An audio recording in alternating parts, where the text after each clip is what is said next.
नमस्कार दोस्तों, कैसे हैं आप सभी। उम्मीद करता हूं आप सभी ठीक होंगे। तो चलिए हम इस वीडियो को शुरू करते हैं।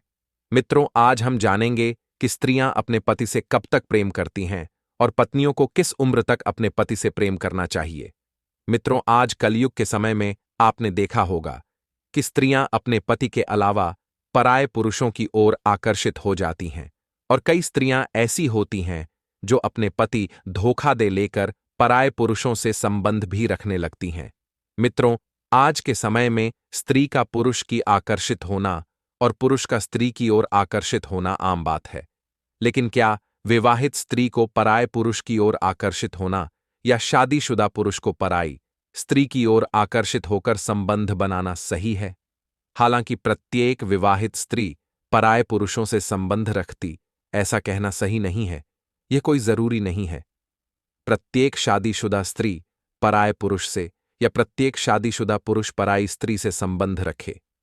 मित्रों, आपने कई बार देखा होगा कि माता पिता अपने पुत्री की शादी बिना उसके पसंद के लड़के से कर देते हैं। वे सोचते हैं कि लड़का धनी परिवार से है, जिससे हमारी पुत्री को उसके घर में किसी चीज की कोई कमी नहीं रहेगी और सुखी से जीवन या दुखी जीवन व्यतीत करेगी। और दूसरी तरफ स्त्री पुरुष एक दूसरे से प्रेम के वशीभूत होकर बिना माता पिता की आज्ञा के किसी मंदिर में शादी कर लेते हैं और परिवार को छोड़कर चले जाते हैं। कलयुग में आए दिन ऐसी घटनाएं होती रहती हैं। तो चलिए मित्रों, आपको बताते हैं कि वह कौन सी स्त्रियां हैं जो अपने पति के होते हुए पराये पुरुषों से संबंध रखती हैं और अपने पति से सच्चा प्रेम नहीं करती हैं, और वह कौन सी स्त्रियां हैं जो अपने पति को पति परमेश्वर मानकर मरते दम तक उनसे प्रेम करती हैं। तो मित्रों, आप सभी को वीडियो को पूरा अंत तक जरूर देखना है, जिससे आपको यह पता चले कि स्त्रियां अपने पति से कब तक प्रेम करती हैं और वह कौन सी स्त्रियां हैं जो मरते दम तक अपने पति प्रेम करती हैं। मित्रों, भगवान श्री कृष्ण और राधा की यह कहानी देखने से पहले वीडियो को लाइक करें और चैनल पर पहली बार है तो चैनल को जरूर सब्सक्राइब करें। और यदि यह आप भगवान श्री कृष्ण और राधा के प्रेम को सच्चे प्रेम की पराकाष्ठा मानते हैं तो कमेंट में जय श्री कृष्णा राधे राधे जरूर लिखें। मित्रों, कथा कुछ इस प्रकार है। एक बार की बात है जब भगवान श्री कृष्ण जी मथुरा में रहकर एक पेड़ के पास बैठकर विश्राम कर रहे थे। मथुरा के ग्वाले गायों को चरा रहे थे। वहां का दृश्य अत्यंत शोभायमान था। तभी भगवान श्री कृष्ण के पास राधा जी आ जाती है। जब भगवान श्री कृष्ण राधा जी देखते हैं तो वे अत्यंत प्रसन्न होते हैं। राधा जी भगवान श्री कृष्ण अपने मन में उठ रहे प्रश्न को पूछना चाहती थीं। तभी भगवान श्री कृष्ण कहते हैं, हे राधे, कहो क्या बात है? आज तुम मुझे थोड़ा चिंतित लग रही हो। तभी राधा जी अपने मन में उठ रहे प्रश्न को भगवान श्री कृष्ण के सामने प्रस्तुत करती और कहती है, हे मुरली मनोहर, मैं आपसे एक प्रश्न पूछना चाहती हूं। तब भगवान श्री कृष्ण राधा जी से कहते हैं, तो राधे, इसमें चिंतित होने की क्या बात है? तुम निसंदेह होकर जो भी प्रश्न पूछना चाहती हो वह पूछ सकती हो। मैं तुम्हारे प्रश्नों का उत्तर देकर तुम्हारी समस्या का समाधान अवश्य करूंगा। तब राधा जी भगवान श्री कृष्ण से कहती हैं, हे मुरली मनोहर, मेरा प्रश्न यह है कि एक पत्नी अपने पति से कब तक प्रेम करती है? मैं पति और पत्नी के रिश्ते को समझना चाहती हूं। राधा जी के इस प्रश्न को सुनकर भगवान श्री कृष्ण कहते हैं, हे राधे, आज आपने समस्त पति और पत्नी के लिए एक उत्तम प्रश्न किया है। मैं आपको आपके इस प्रश्न का उत्तर एक कथा के माध्यम से बताता हूं, लेकिन इस कथा को आपको शुरू से लेकर अंत तक ध्यान लगाकर सुनना है। तब राधा जी कहती हैं, हे गोविंदा, आपके मुख से पति पत्नी के रिश्ते को एक कथा के माध्यम से सुनना मेरे लिए खुशकिस्मती की बात है। मित्रों, आगे भगवान श्री कृष्ण कहते हैं, हे राधे, जो भी पति पत्नी इस कथा को पूरा सुनते हैं तो उनका पति पत्नी का रिश्ता 7 जन्मों तक नहीं टूटता है, और इस कथा को सुनने से पति पत्नी का रिश्ता मजबूत होता है। भगवान श्री कृष्ण कहते हैं, इसलिए हे राधे, आपको इस कथा को पूरा अंत तक ध्यान से सुनना है। राधा जी भगवान श्री कृष्ण से कहती हैं, हे मुरली मनोहर गोविंदा, आप इस कथा को सुनाइए। मैं कथा को पूरा ध्यान लगाकर शुरू से अंत तक अवश्य सुनूंगी। तब भगवान श्री कृष्ण कथा को आगे सुनते हुए कहते हैं, हे राधे, एक समय की बात है, अवंती राज्य में एक शोभा यमा नगरी थी। उस नगर में एक खतरनाक इलाका था, क्योंकि उस इलाके में बहुत ही लूटमरी होती थी। कोई भी व्यक्ति उस इलाके में जाने से डरता था। तब राजा कहता है, ऐसी क्या बात है? मैंने क्या उपकार कर दिया है? तब वे लोग राजा से कहते हैं, हे महाराज, इस नगर में एक बहुत ही खतरनाक इलाका है, जहां पर कोई भी आने जाने से डरता है। उस इलाके की वजह से यहां के लोग ठीक से अपना व्यापार भी नहीं कर पा रहे हैं। तब राजा ने उनसे पूछा, उस इलाके में ऐसी क्या बात है? तब उन लोगों ने बताया कि उस इलाके में कोई भी जाता है तो लुटेरे उसे लूट लेते हैं। उसके बाद राजा ने कहा, ठीक है, हम जल्द ही उस इलाके की समस्या को समाप्त कर देंगे। उसके बाद में राजा आगे की ओर बढ़ता है। चलते चलते रास्ते में उसे एक झोपड़ी दिखाई पड़ती है। तभी वह राजा उस झोपड़ी के पास जाता है। उस झोपड़ी के पास एक सुंदर स्त्री, जिसके हाथों में तलवार थी, और वह स्त्री कुछ बच्चों को तलवार चलाना सीखा रही थी। वह स्त्री देखने में बहुत ही सुंदर थी। ऐसा लग रहा था कि वह साक्षात स्वर्ग की अप्सरा है। हाथ में तलवार पकड़े हुए वह किसी रानी से कम नहीं लग रही थी। राजा शूरवीर जब उस झोपड़ी के पास पहुंचा तो उस स्त्री की सुंदरता और उसके तलवार चलाने की कला राजा के दिल को चीर गई।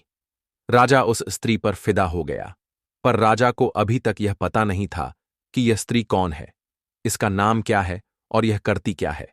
वह स्त्री बचपन में ही अनाथ हो गई थी, जिसके कारण अपना जीवन यापन करने के लिए उसे एक वैश्या बनना पड़ा था। वह वैश्या एक अच्छे दिल की स्त्री थी, इसीलिए वह वैश्या बच्चों से बिना कुछ लिए उन्हें तलवार चलाना सिखाती थी और शाम को कोठे पर जाकर अपने नाच गाने से लोगों का दिल जीतती थी। लेकिन राजा को उसकी यह बात पता नहीं थी। राजा उस स्त्री की तलवारबाजी और उसकी सुंदरता का दीवाना हो चुका था। राजा सूर्यवीर ने आज तक इतनी सुंदर स्त्री नहीं देखी थी, और इसी कारण राजा ने अभी तक अपना विवाह नहीं किया था, और उस स्त्री को देखकर राजा के दिल में उससे विवाह करने की इच्छा जागृत हो गई। भगवान श्री कृष्ण आगे कहते हैं, हे राधे, जहां राजा महाराजा दो दो तीन तीन रानियों से विवाह करते हैं, वहीं राजा सूर्यवीर ने अभी तक एक भी विवाह नहीं किया था। इसलिए उस स्त्री से विवाह करने की चाहत राजा के दिल में तड़प उत्पन्न कर गई। तब राजा ने उस स्त्री से कहा, हे देवी, मुझे आपसे प्रेम हो गया है, मैं आपसे विवाह करना चाहता हूं। मैं अवंती का राजा हूं और मैं आपको रानी बनाकर रखूंगा। तब वह स्त्री कहती है, हे राजन, मैं एक वैश्या हूं और मैं आपसे विवाह नहीं कर सकती। तब राजा कहता है, हे देवी, आप वैश्या हैं तो क्या हुआ, मैं आपसे विवाह करना चाहता हूं और मैं आपके बिना एक पल भी नहीं रह सकता हूं। इसलिए हे देवी, आप विवाह का प्रस्ताव स्वीकार करें। तब वह स्त्री कहती है, हे राजन, मैं एक वैश्या हूं, मैं किसी से भी प्रेम नहीं कर सकती हूं, क्योंकि वैश्या का कोई भी धर्म नहीं होता है और वेश्याएं सिर्फ और सिर्फ पैसे से प्रेम करती हैं। वैश्या को जहां पर पैसा अधिक मिलता है वह वहीं पर जाती है। हे राजन, क्या आपको पता नहीं है कि वैश्या के जीवन में आपके जैसे हजारों लोग आते हैं, उन पर पैसे लुटाते हैं और अपनी हवस को बुझाते हैं। वह स्त्री कहती है, वैश्या का कभी विवाह नहीं होता, फिर भी उसे अपना शरीर दूसरे के हवाले करना पड़ता है और इसके बदले उस पर खूब पैसे लुटाए जाते हैं। एक वैश्या का यही काम होता है। वह स्त्री कहती है, हे राजन, मैं एक वैश्या हूं, इसलिए आप मुझसे विवाह करने की आकांक्षा को त्याग दें। आप एक राजा हैं, आपको मुझसे बहुत सुंदर रानियां मिल जाएंगी। आप उनसे विवाह करके खुशी से जीवन जी सकते हैं। और रही मेरी बात, यदि आपने मुझसे विवाह किया तो आपकी कितनी बदनामी होगी। सभी लोग, सारी प्रजा, सारा राज्य यही कहेगा कि राजा ने एक बिकने वाली वैश्या से विवाह कर लिया। आपका कितना अपमान होगा। फिर वह राजा कहता, हे देवी, कोई कुछ भी कहे, लेकिन मैं आपसे ही विवाह करना चाहता हूं। भगवान श्री कृष्ण कहते हैं, हे राधे राजा, सूरवर उसकी सुंदरता पर इस कदर मोहित हुआ जैसे वह उसके प्रेम में अंधा हो गया हो। भगवान श्री कृष्ण कहते हैं, हे राधे, कहते हैं न कि प्यार अंधा होता है, फिर वह सही गलत, अच्छा बुरा, सम्मान अपमान की पहचान खो देता है। प्यार में अंधे होने की स्थिति में व्यक्ति अपने प्रेमी की कोई भी खामी नहीं देख पाता। जैसे राजा सूरवर वैश्या के प्रति अंधे हो गए थे। वैश्या के इतने समझाने के बाद भी राजा उसी से विवाह करना चाहता था। राजा की जिद के कारण वह स्त्री राजा से कहती है, हे राजन, ठीक है, मैं आपसे विवाह करने के लिए तैयार हूं, लेकिन मेरी कुछ शर्तें हैं। जब आप मेरी शर्तों को मान लेंगे तभी मैं आपसे विवाह करूंगी। तब राजा सूरवर कहते हैं, कैसी शर्तें? आप मुझे अपनी शर्त बताएं, मैं आपकी हर शर्त को पूरा करूंगा। तब वह स्त्री कहती है कि हे महाराज, मेरा 5 साल का एक छोटा भाई है। आपको उसे भी अपने राजमहल में ले जाना होगा और अपने पुत्र की तरह उसकी देखभाल करनी होगी। उसे पढ़ाना लिखा होगा, और यदि मेरे भाई को कुछ हो गया, उसके ऊपर कोई समस्या आई, तो मैं आपके राजमहल को छोड़कर चली आऊंगी। और मेरी दूसरी शर्त यह है कि राजमहल में रहकर मैं जो भी करूंगी, आप मुझे रोकेंगे नहीं। जिस दिन आपने मेरे ऊपर कोई भी पाबंदी लगाने की कोशिश की, तो मैं उस दिन आपके राजमहल को छोड़कर चली आऊंगी। प्रेम में अंधा हो चुका राजा उस वैश्या की यह दोनों शर्तें मान लेता है और उससे कहता है, हे देवी, आप जैसा चाहोगी वैसा ही होगा। राजा कहता है, हे देवी, अब बिना देर किए हुए मुझसे विवाह करके मेरे साथ चलिए, क्योंकि मैं आपसे बहुत ही अधिक प्रेम करने लगा हूं और आपके बगैर मैं जीवित नहीं रहना चाहता हूं। आपने जो शर्तें बताई हैं, मैं हमेशा उन शर्तों को मानूंगा। उसके बाद वह वैश्या राजा से विवाह कर लेती है और अपने छोटे भाई को लेकर राजा के साथ चल देती है। फिर राजा सूरवर वैश्या और उसके छोटे भाई को लेकर महल में आ जाता है। अब राजा अत्यंत खुश था। वह अपने सैनिकों को आदेश देता है कि यह मेरी पत्नी है और आज से इस महल की महारानी है और यह हमारा पुत्र है। रानी जो भी आदेश देंगी तुम्हें उसका पालन करना है और इस बच्चे को किसी प्रकार की कोई समस्या नहीं होनी चाहिए। राजा का आदेश पाकर वे सैनिक उस बच्चे को लेकर एक खिलौने वाले कमरे में लेकर चले जाते हैं और राजा सूर्यवीर उस वैश्या के साथ जीवन व्यतीत करने लगता है। कुछ दिनों के पश्चात जब यह बात प्रजा को पता चलती है, तो वे सोचने लगते हैं कि हमारे महाराज ने एक वैश्या से विवाह क्यों किया।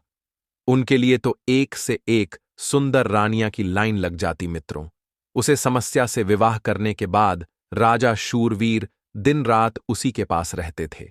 राजा ने राज्य का सारा कार्य मंत्रियों को सौंप दिया, यहां तक कि राजा दरबार में भी नहीं आते थे, क्योंकि वह उस वैश्य के प्रेम में बहुत ही ज्यादा अंधे हो गए थे। राजा की इस बात से सभी मंत्री और प्रजा बहुत ही नाराज थे। मंत्री सोच नहीं पा रहे थे कि राजा शूरवीर को उस वैश्या के प्रेम जाल से कैसे छुड़ाया जाए।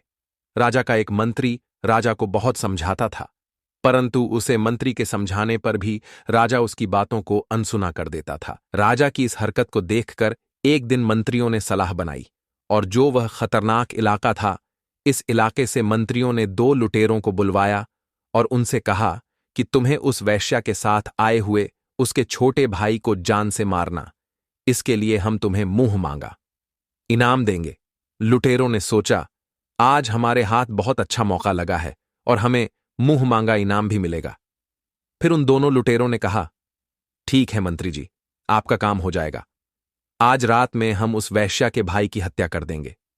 उसके बाद वह दोनों लुटेरे वहां से चले जाते हैं और जब रात हो जाती है और सभी लोग सो जाते हैं, तो रात के लगभग 1 बजे वह दोनों राजमहल के पास आते हैं और चोरी से उसे राजमहल के अंदर पहुंच जाते हैं। वह छोटा बच्चा उसी खिलौने वाले कमरे में सोता था। वे दोनों लुटेरे उसी कमरे में जा पहुंचे। जब वे दोनों लुटेरे उस बच्चों को मारने ही वाले थे, तो अचानक उसकी नींद खुल जाती है और वह उन दोनों को देखकर डर जाता है और जोर जोर से रोने लगता है। तभी बिना देरी किए हुए वह दोनों लुटेरे उस बच्चों को जान से मार देते और वहां से भाग जाते हैं। जब उस वैश्या ने अपने भाई की रोने की आवाज सुनी, तो उसने महाराज से कहा, हे महाराज, लगता है मेरे भाई को कोई समस्या है। तब राजा शूरवीर और उसकी पत्नी अपनी वैश्या खिलौने वाले कमरे में आते हैं, तो वह देखते हैं कि किसी ने वैश्या के छोटे भाई को जान से मार दिया है और उसे मारकर वहां से फरार हो गया है। राजा शूरवीर तुरंत उस कक्ष से निकलकर इधर उधर देखने लगता है, तो अचानक उसकी नजर उन लुटेरों पर पड़ती है। वह लुटेरे उस बच्चे को मारकर भाग रहे थे। राजा शूरवीर उनका पीछा करता है, लेकिन वह लुटेरे राजमहल से भाग जाते हैं। फिर राजा लौटकर वहीं पर आता है। फिर वह वैश्या राजा से कहती है, हे महाराज, अब मैं क्या करूं? तब राजा ने उस वैश्या से कहा, हे देवी, मैं आपकी शर्तों को पूरा नहीं कर पाया। आपके द्वारा दी गई शर्तों को मैं हार गया हूं। हे देवी, अब आपकी जो इच्छा हो आप वही कीजिए। राजा की यह बात सुनकर वह कहती है, हे महाराज, ठीक है, मैं अपने शर्त के अनुसार आपके राज्य महल को छोड़कर जा रही हूं। मित्रों, फिर वह वैश्या उस राजा के राज्य महल को छोड़कर अपनी वहीं जाने लगती है जहां से राजा उसे लेकर आया था। राजा अपनी शर्त के अनुसार उस वैश्य को रोक भी नहीं सकता था और उसे राज्य महल को छोड़कर जाते हुए देख राजा शूरवीर बहुत चिंतित होता है। इसके बाद वह वैश्या राजा के महल को छोड़कर चली जाती है। अब तो राजा बहुत ही दुखी हो गया था और वह यही सोच रहा था कि अब तो मेरे जीवन में कुछ बचा ही नहीं है। अब मैं उस वैश्या के बिना कैसे रहूंगा? किसी तरह तो मैंने उससे विवाह किया था, अब उसके बिना मैं कैसे जीवन व्यतीत करूं? वैश्या के राज्य महल को छोड़ जाने पर राजा एक प्रकार से बहुत सदमे में चला गया था, क्योंकि वह ना तो कुछ खाता था और ना ही रात में सोता था। वह सारा दिन और सारी रात उसी वैश्या के बारे में सोचता रहता था। दिन बदन राजा की हालत बिगड़ती जा रही थी। राजा उस वैश्या को भूल नहीं पा रहा था। राजा सोचता है कि मेरे जीवन में अब कोई सुख बचा ही नहीं है। आखिर मेरे पास क्या है जो था, वह भी मेरे पास से चला गया है। राजा उस वैश्या के लिए इतना परेशान था कि वह खुद को संभाल नहीं पा रहा था।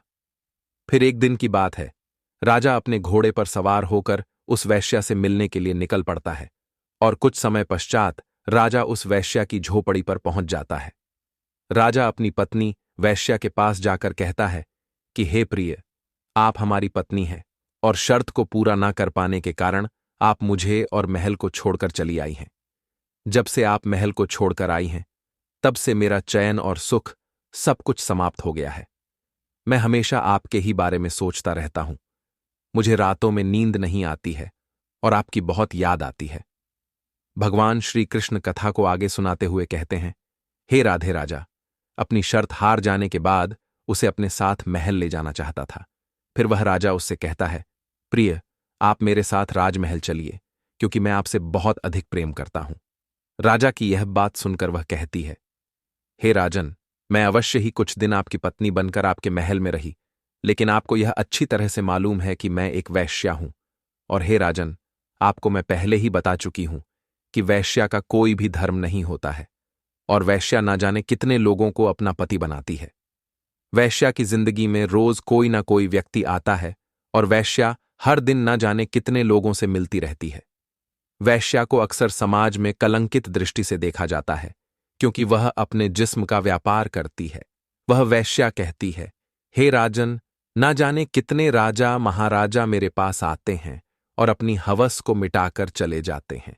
आगे वह वैश्या कहती है, हे महाराज, मैं आपकी शर्त के अनुसार आपकी रानी बनकर आपके महल में रही, परंतु आप मेरी शर्तों को पूरी नहीं कर सके, इसलिए मैं आपके राज्य महल को छोड़कर चली आई हूं।